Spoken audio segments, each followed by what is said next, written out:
Mark Taylor-Canfield in Seattle. Hey, Mark, how you doing? Hey, Tom. Wow, these hearings have been incredible.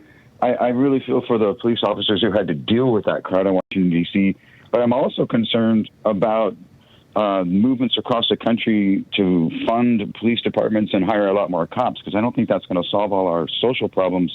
I'm concerned about Joe Biden yesterday calling for, he basically was saying the opposite of what the Black Lives Matter movement was saying, which is, we had 2 years of protests and massive tear gas in Seattle about that.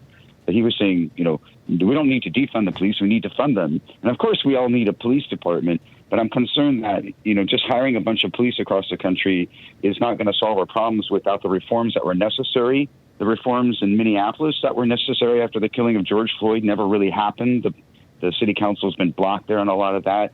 Here in Seattle, our new mayor, Bruce Harrell, is calling for more police.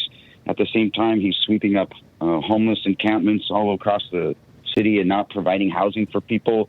I'm worried that without the necessary reforms, we are just going to have more problems. In Seattle, we also had 2 major wrongful death lawsuits within the last year. One for the police killing of Charlena Lyles in her own home after she called the police for a burglary.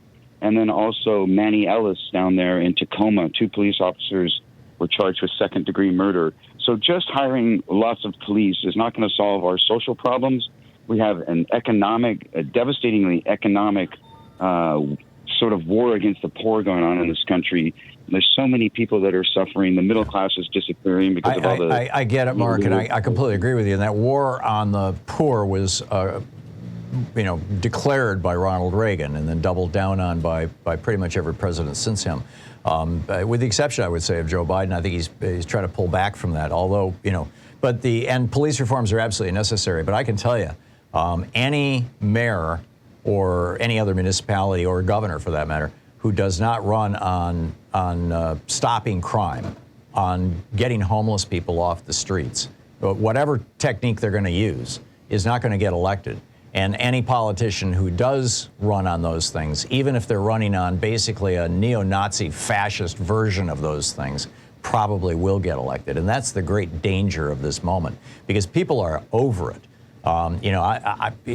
Just look at the neighbor.com